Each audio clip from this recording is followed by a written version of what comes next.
Welcome into the Coach Chennis Show. All things Benedict College football, baby. Matter of fact, if you haven't heard, 1-0 again for the 11th week as well. Now, I got to tell you, this is the special edition, championship edition of the show with Coach Chennis. And I'm telling you, bringing home all of the, the hardware they call this here stuff? Absolutely. Hardware. You got the football regular season East Division, and then you also have the SIAC football championship. That's because they beat Tuskegee this past weekend, 58-21, which is a great game there. Matter of fact, big ups to you, Coach. Can I say this now? Congratulations to you. Yes. I mean, I know how you are. It's like 1-0, 24-hour celebration. After that, we're back to business. That's right. Absolutely. To God be the glory again. We're grateful. Found a way to win a football game and to be able to bring Benedict College's first SIAC championship. We're very, very grateful and so proud of our coaches and our young men for their hard work, sacrifice, and dedication through it all. We just continue to chop wood, carry water, fall in love with the process, find a way to go 1-0 every week, find a way to win a SIAC championship. So I'm very, very grateful. It's history being made here at Benedict College. Absolutely. Now, we're going to get more into the history part of it, of course, because you guys are not done. It's not done at all. You guys got another game that you're prepared for. We got a bye week. But again, we're going to get to that. Let me just say thank you as well to Prisma Health, because for them, they help us bring the show to you. Always. And we thank them for that. We also want to thank Lexington Medical Center as well as the South Carolina Education Lottery, too. Putting this thing together, a monster machine. You're doing it one day at a time, one moment at a time, one game at a time, 1 week at a time. And here, fruits of the hard work. Fruits of the labor, that's right. Blessed, man. Blessed and highly favored. Tell me your thoughts on this game against Tuskegee. Well, first of all, we knew that it was going to be a hard-fought contest. You're talking about Tuskegee, who traditionally has been a powerhouse in this program. I mean, their program for years. And, we knew we were going to have to play our A game. So our guys were locked in all week. And we just talked about winning the day, man. Every day we wanted to have the best practices we can have, best meetings we can have. But I thought we came out with the right mindset. And we started fast.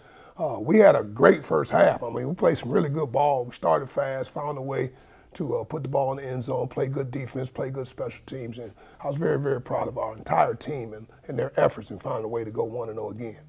All right, going to get into the game right here, but of course, we've got to give big thanks to the Benedict College Tiger Base. I mean, you guys come out to Charlie W. Johnson Stadium. Again, we're going to need you again for this next game coming up, but we're going to get into that. But we appreciate your support, as always, for this championship team. Making history, no doubt about that. No doubt about that. So you get the coin toss. You guys win, but you defer to the second half. That way you get the ball back in the second half when you come out. Last four, first four is the way that you play this game. That's right. Chop wood, carry water. That's I'm right. learning all this stuff right here. Right. Let's talk about how this thing kicks off with your defense getting out on the field. Well, like you said, we deferred. We won the toss and deferred to the second half. So our defense got a chance to get it started first. So we had a good opening kickoff. Defense, like I say, man, they've been playing great all year. So we like to put them on the field first. And they did exactly what they've been doing all year. Had a big-time stop, play very, very good, started fast, and forced them to punt to us. So, we got a chance to get the ball, and we were moving the ball, and we ended up getting a really big play on, I believe it was our second play from scrimmage, where Eric Phoenix hit Rashad McCain on a big gain going on the left sideline. Then we come right back with Reginald Harden. He hit a nice big gain as well on the second play after that. And then, we were moving the ball just down the field, a little mixture of run and pass. And Eric Phoenix found a way to get the ball in the end zone on a design quarterback run to put us up 7-0. All right, 7-zip right now. Tuskegee gets the ball back, and I'm going to tell you about their offense. They get it, and they're forced to punt once again. Your defense. Man, this our big D, man. They've been playing great, again, like I say, all year. They had a big stop and forced them to punt. And we always talk about winning all three phases, and our punt block team, man, they got an opportunity to attack the field, and they had an errant snap. It's a little bit high. I think it was catchable, but, when the punter saw that pressure coming at him, he kind of got rattled a little bit, fumbled the ball a little bit, and we were able to get a big block right there, actually. We actually tackled him and then scooped and scored, and Reggie Harden put it in the end zone. So before you know it, you look up, man, we're up 14-0. All right, so Tuskegee gets the ball, you kick it to them, but they're not ready to lay down just yet. No. These guys go 75 yards for a touchdown, make the score 14-7. Yep. But you guys aren't done as well. You guys scored, but then there was also a penalty with this one. Well, first of all, I alerted the defense. I said, all right, look, guys, they're not doing a very good job of running the football. They were struggling running the football. So be ready for a shot. They're going to take a shot, and they're going to take it early. Well, they did. We had bad eyes, weren't in the right place, and one of our DBs, eyes was in the backfield, and they hit us in one play, man. After we go up 14-0, they hit us with one play, big play, 75-yard touchdown. So now it's 14-7. So we get the ball back, and we were taking the ball down the field. You know, our offense had pretty much had it their way, and especially in that first quarter, and we were moving the ball, and then we ended up calling a screen on our left side, and Zaire Scotland took it into the end zone for a big-time touchdown, and they called us for holding. They called Jaden Thomas for holding one of our receivers, and it was actually, when I went back and watched the film, one heck of a block. I mean, picture perfect, hands inside. He finished the DB off, dumped him, but they called us for holding. But, you know, we weren't done yet. We came right back to Zaire Scotland off left tackle and gave the ball right back to him, and he put it in the box. So now we're up 21-7. All right, now we're into the second quarter. Tuskegee gets the ball here, but of course, again, you guys come up real strong on this one. You force another punt. Now you get your fourth series with your offense. Well, we felt really good at this point offensively. We were pretty much having it our way, you know, in terms of the run game and protection and screen game and passing game. So, you know, we wanted to take a shot. We wanted to be aggressive right there.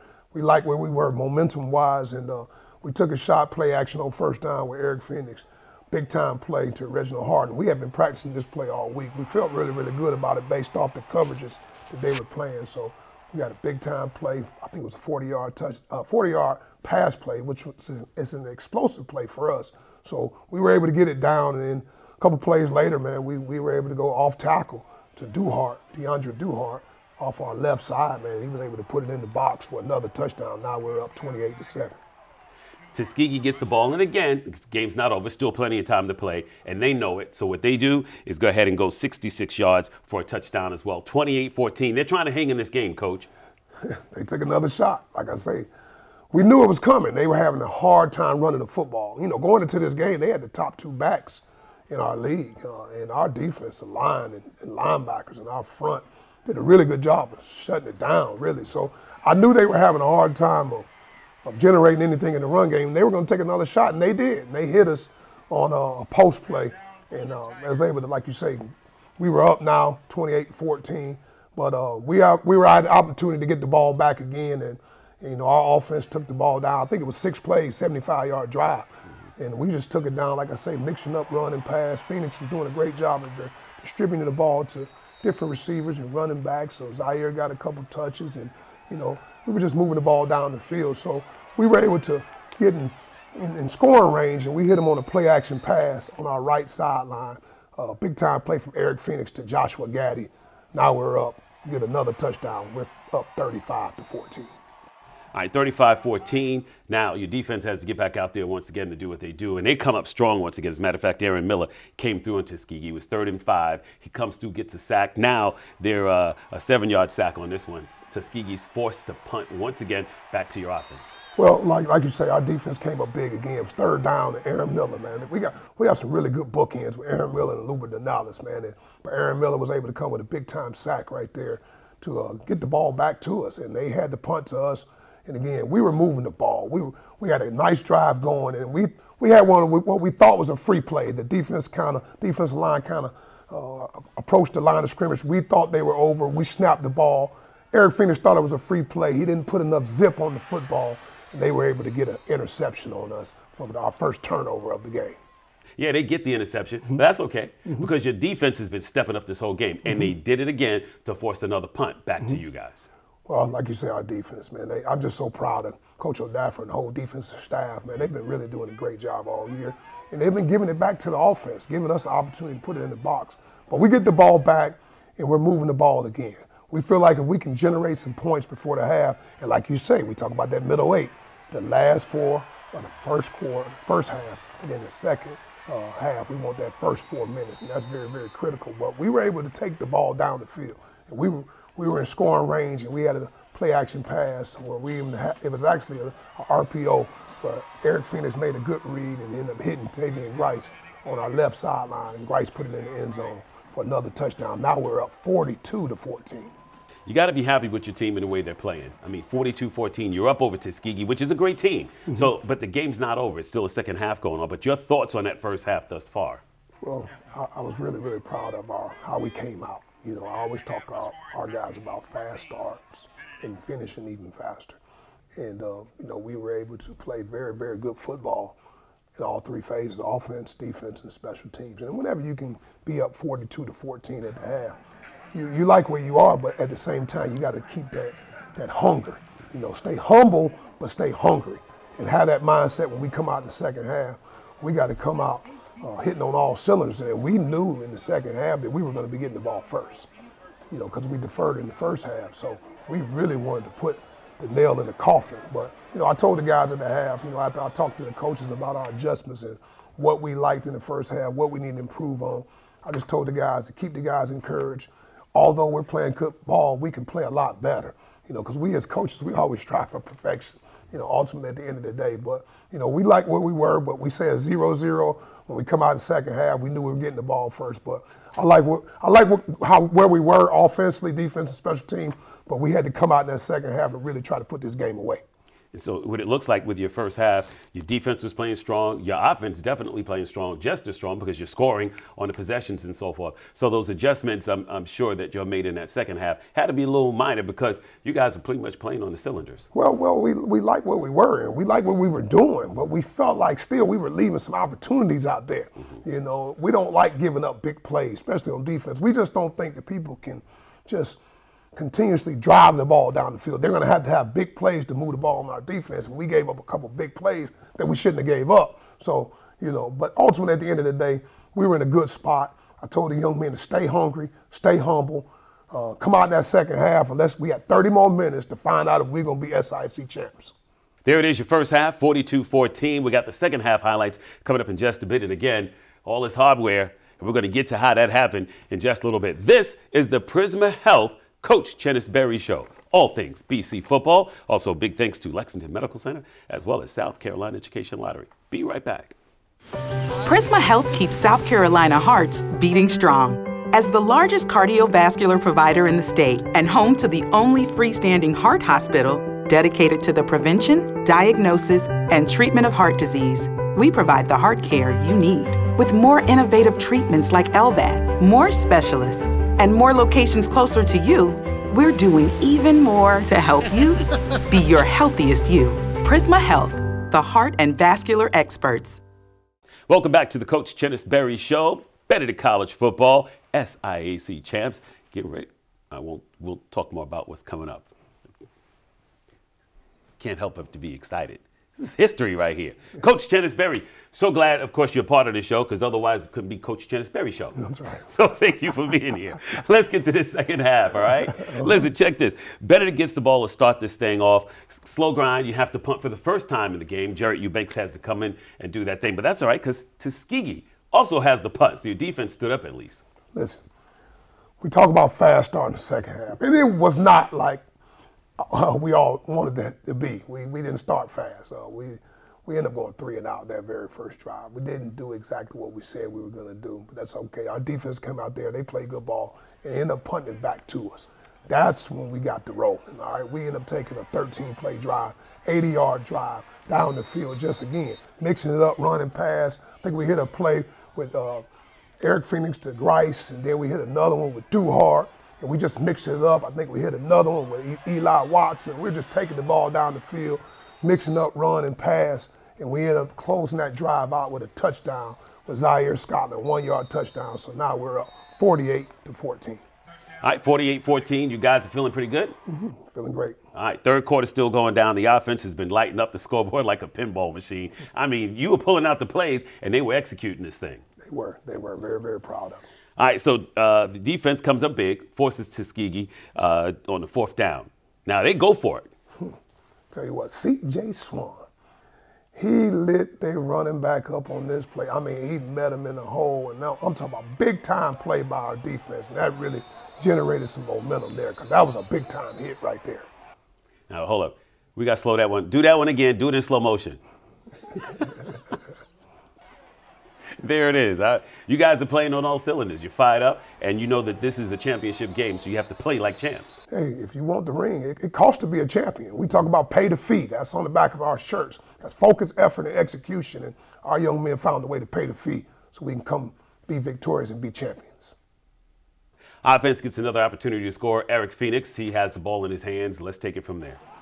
E7 is what we call Eric Phoenix. He was on fire, man. He was just doing the right thing. He was taking care of the football and managing the offense. Because I tell him all the time, he has enough playmakers around him. Just manage the offense and put the ball in the playmaker's hand. And I think if you look at the game, he really was distributing the ball to a lot of different receivers. So we're proud of that. But on this drive here, just like I say, it was just a mixture of different guys. And we ended up taking a play-action shot by Eric Phoenix. He ended up throwing a nice one down the sideline. I mean, it was a big-time throw to our freshman, Nicholas Sewell, on our right sideline and put us in scoring range. And then we ended up giving the ball to Davon Smith.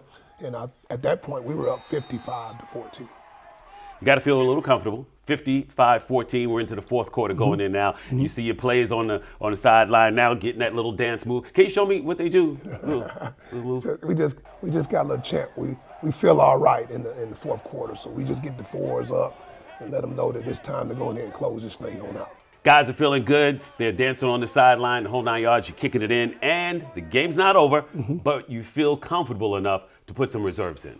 Well, at this point, we felt pretty good where we were, on all three phases, and felt like at this time we can get some young guys in and some reserves in to get them some playing time, some reps, and so we put John Lampley in at this time, and we know with John it's just like having a starter in there because he's going to manage the offense and move the ball down the field. So, we put John in, and John did what we expected him to do, move the offense, and he just kind of mixed it up, hitting a couple different guys on different plays and moving the ball down the field. Well, at this point, like I say, John was moving the ball. He mixed it up, hitting Nick Sewell on a nice one, hit Damon Cherry on a nice one, and we were just moving the ball down the field. But, we ended up having to settle for a field goal on that drive. So Davis Rogers came in and hit a 24-yard field goal. Now we're up 58-14. Tuskegee gets the ball. They go 62 yards. They do score on this one. So the game ends with this score at 58-21. BC comes out victorious in this game. Your thoughts, Coach? Well, proud of our young men. They finished the drill, and that's what it's all about. We knew at this point we had got to the championship game, but we had to find a way to win the championship game. So, I was very, very proud of our guys and their efforts, and found a way to go 1-0 again. But, in terms of how we were playing, anytime offensively we can move the ball the way we were, we were pretty much clicking on all cylinders that game. So I'm very, very proud of our offense and defense, man. I'm talking about played really good ball. Other than a couple big plays that we gave up, I thought that they did a really, really good job controlling the football games. And special teams, we always talk about winning the field position battle, and if we can generate points on special teams. So I think all in all three phases played really, really well in order for us to go 1-0 and win another football game. There it is. 1-0 for the 11th week in a row. And I'm telling you, you got the SIAC Division Championship here. They got the SIAC Football Championship here. Not only that, Coach, again, first time history for BC doing all of the things that you and this team have accomplished. Your thoughts, how do you feel about all this? To God be the glory again. I know I keep saying it, but it's just nothing but God because I know where this program comes from. And to hear our young men, when they're doing their interviews with the news and on camera, to hear them say, to God be the glory as well. Thank God. And put God first in all that we do. I know that we're making a dent in these guys' personal lives, not just in the game of football. So that brings me more joy than anything. I was listening to a couple interviews and hear them guys say, thank God, to God be the glory. That just made my day. So I know that they understand that we're driven by the Lord and Savior, and I tell you what, I'm just grateful to be able to be the leader of this program, man, because our guys understand the mission every week. Not only to just be good football players, but be good men and be good leaders in the community as well. Moments ago I was talking about your offense, but your defense stood up as well. I mean, you got a super individual whose name is Luper Danellis. This guy, check this. Unstoppable. 5 tackles, 4 of those for loss, including 3 sacks, and the defense on the day had 7 of their own as well. You got to give it up for your defense, too. And listen. First of all 3 levels. Our D-line played lights out. Lights out. Starts with those big boys up front. Linebackers really played probably their best game of the year. And our secondary is back there controlling it all. And all in all, Luber gets a lot of the fanfare because he's a really good player. To have 3 sacks, 4 tackles for loss, he shows why he's the SIAC Defensive Player of the Year. There's no question about it. It's a guy that you got to pay attention to. But it's an overall total defensive effort. Although, like I say, he made a lot of plays, our whole defense. I mean, you talking about Jaquez the Light, we went and watched the film. He was the reason why we were stopping the run, because it was hard to block him. He was penetrating, he was in there backfield. So although he don't get a lot of the stats, he does his job so other guys can do their job. So ultimately, at the end of the day, we're just grateful for how our defense really played. Continue the whole year, but definitely in this game as well. And you're absolutely right on that, Coach. You're only as strong as your weakest link. And if everybody's pulling together, that chain is going to be strong. That's right. No doubt about that. All right, BC has the big win over this one. What is it, 58-14, 58-21 over Tuskegee. So what we're going to do now, we got to take a break. Be right back. Coach Chennis Show. At Lexington Medical Center, we want you to lead a long and healthy life. And we're here to help you do just that. Our experienced team of healthcare professionals wants nothing more than to help make you well again. Take good care of yourself. And remember, we're here for you whenever you need us. If you don't already have a doctor or you're looking for a new one, choose from more than 70 physician practices at Lexington Medical Center. We wish you a lifetime of good health and happiness. Be well. Welcome back to the Coach Chennis Show, brought to you by Prisma Health. A little help as well from the South Carolina Education Lottery and Lexington Medical Center. Let's talk about what's ahead for BC. You got all this hardware, but we're not done. We're still playing some ball here. And you got the NCAA playoffs. Let's talk about that. Well, first of all, I told the young men, listen, it's a new season. Whatever's happened between week 1 to week 11 has nothing to do with anything. Now, it's win or go home. So when you're talking about being 1-0, this is really when you talk about being 1-0. You win, you keep playing, you lose, you go home. So those guys are hungry. I mean, I was with those guys yesterday at the NCAA selection deal, and they're excited about the seed. But ultimately, at the end of the day, they're excited about another opportunity because we get the chance to play football. A lot of people are at home. So we like our chances. We think we got a really good football team. We're going to spend this week, guys, really getting healthy, really working on fundamentals and things of that nature, and make sure these guys are ready to rock and roll. So when we hit the playoffs, we're trying to put the best team out there, and we like our chances. And as expected, Benedict College is a #1 seed in the NCAA playoffs. And that's a first. That's big. I'll tell you what, that's to be able to have an opportunity to get a bye week, to get your team healthy, and be able to have a home game. That's huge, man, in the NCAA playoffs, because we're going to get the best of the best. And, our guys will be locked in. We know that we're going to play the winner of Virginia Union game versus Wingate. It'll be at Virginia Union, so we'll be kind of watching both teams, through the week, and just kind of get a feel what their strengths, what their weaknesses are ultimately at the end of the day. But we won't know who we're playing until next Saturday afternoon. So, we're going to prepare for both, because we got to stay ready, so we'll have to get ready. But ultimately, at the end of the day, our young men will be chopping at the bit, ready to do something that's never been done before here at Benedict College, is to have a home game and representing the NCAA Division II playoffs. And continue to go 1-0 again for another week after that. So that's Saturday the 26th. That game will be here at Charlie W. Johnson Stadium. Just don't know who the opponent is going to be exactly yet until after next Saturday. That's right. I mean, Curtis, you're talking about, we know that we're going to have a home game. We just don't know exactly who we're going to play yet, but we know that we want Charlie Johnson Stadium. We want a packed house so we can have representation for our fans as we get ready to rumble in NCAA playoffs. And with that being said, we got to honor our players. We got to honor our coaches. And you might as well start with you, the SIAC Coach of the Year. Man, that's a great honor right there for you, Coach. To God be the glory. I mean, my thing is I want to just thank my coaches, because without them, there's no me. So I may be the Coach of the Year, but I have the coaches of the year. So I'm very, very grateful for my entire staff. Yeah, and Lupe Denales, he's the Player of the Year, right? Defensive Player of the Year. I mean, he's earned it. I mean, he really had a dominating year, and he just added 3 more sacks to the 11 sacks he had. So, we're grateful that Lupe Denales is on our team, but he's earned every bit of it. He's earned his stripes. And Coach, you always stress not only what they do on the field, but also academically in the classroom. And you got to give one of your players a pat on the back here too. Jerron KP Kilpatrick. I mean, you're talking about, not only is he one of our better football players, but he's a very, very strong student. He carries a high GPA. I think he's almost close to 4.0, maybe a 3.9 GPA, but he was able to win the conference award for the top GPA in the league, man. So we're very, very grateful for KP and his efforts in the classroom and what he does on the football field.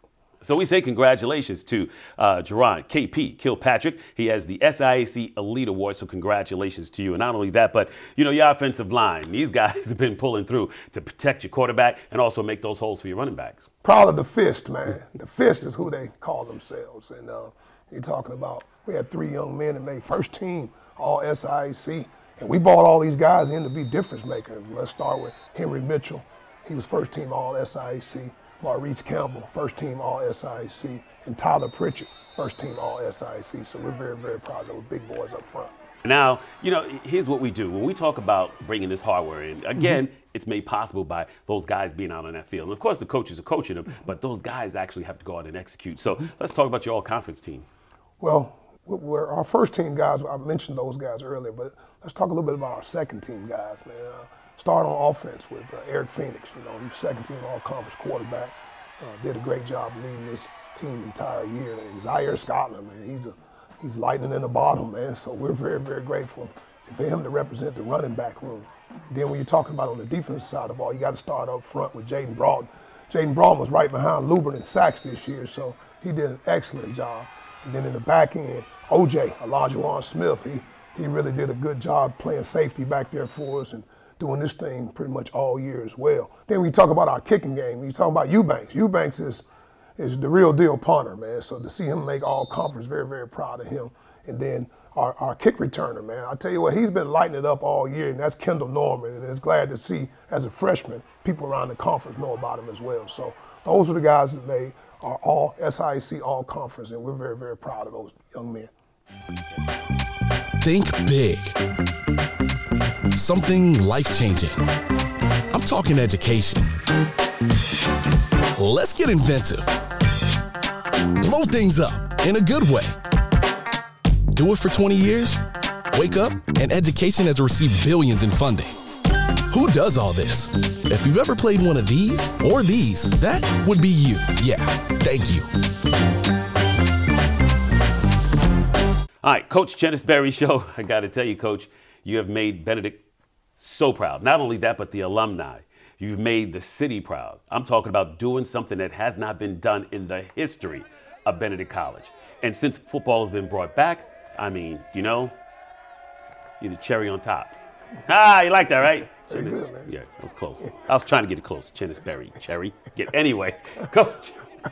Coach of the Year, congratulations to you. Appreciate now, it. I did hear you say, you know, you celebrate for 24 hours and then you get back to it. I mean, you know, this is a championship. You're going to give them 26, 27 hours, what? I gave them 48 hours this time. There you go. I actually gave them 2 days off so they can get their bodies right. So, you know, we're very, very grateful just to be able to put Benedict College, which is a great place for great people, and to be able to have them get their first SIC football championship brings joy to my heart. Absolutely. Of course, the president's very excited and ecstatic, and of course, your athletic director as well as the voice. I'm the official voice. Don't let that guy in the stadium fool you. It's me. He's pretty good, though. No worries. I appreciate him taking up my slack, not being able to be there, but still here with you on the Coach Chennis Berry Show. Congratulations to you. Thank you so much, man. We want to say thank you to Prisma Health. We also want to say thank you to Lexington Medical Center as well as the South Carolina Education Lottery. Now, we're going to have the information in our next show about ticket information. Of course, you know it's going to be at Charlie W. Johnson Stadium. We'll give you game time and all that type of stuff. We want you there. BOD needs you there. Who else? The cheerleaders need you there. And That's then right. you have the other girls on the other side. I can't remember their names. What's their names, Dennis? The other girls be on the other side of the stadium. They be like throwing down too.